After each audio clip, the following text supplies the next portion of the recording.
Well, many thanks for watching. This is Breakfast Central on News Central. And let's start the program looking at the newspapers for today, the very first day of December 2021. And we're starting out in Nigeria with the Daily Independent newspaper. So that paper has a lot to chew on this morning. NSAS, it says, Lagos rejects panel's report on death of 9 persons.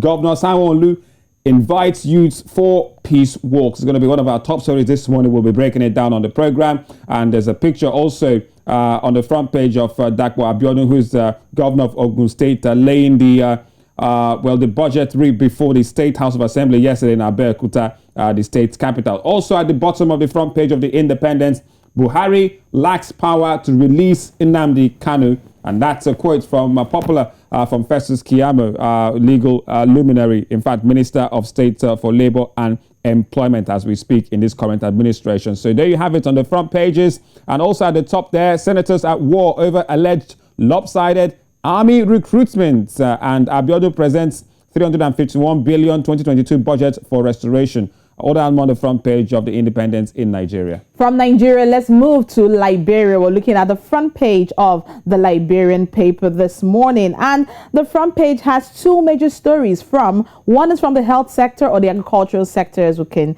call it, and the other is looking at the economic situation of Bomi. Now it says our people are suffering. Now this is a senator from Bomi County, and it's coming out to say before the war, Bomi was one of the counties with economic empowerment. We had a big iron ore mine here. Bomi was giving so much to the government, but since the war and the company closed, our people are suffering. This is coming from Edwin Melvin Snoway, who's a senator at Bomi County. And you can see this here. It says, welcome to Bomi, established 1984. A good tourist site, but you can get more details on this from the front page of the Liberian paper. Now, looking at the agriculture minister, the Senate finds the agriculture minister guilty of contempt. Now, she's coming out to say it's not her fault, that it was due to misinformation provided her by her deputy. But there's more details of that from the front page of the Liberian paper. Right, so let's go to East Africa with the Daily Monitor in Uganda this morning to see what they have for us. So it says Uganda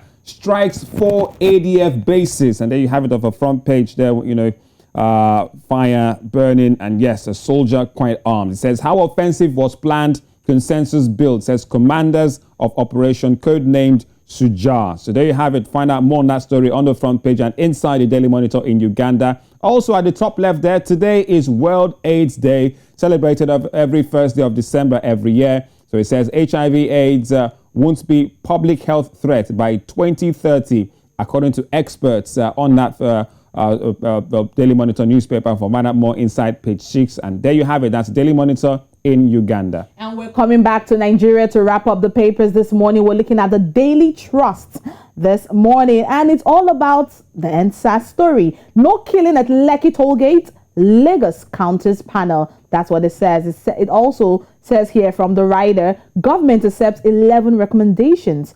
Campaigners reject Sanwo-Olu's overtures. That's what it's coming out to say. Well, this isn't surprising at all. Page 5, you get more of that information also. You also have this here, World AIDS Day, Nigeria's HIV response still donor funded. That's what it says here on page 3.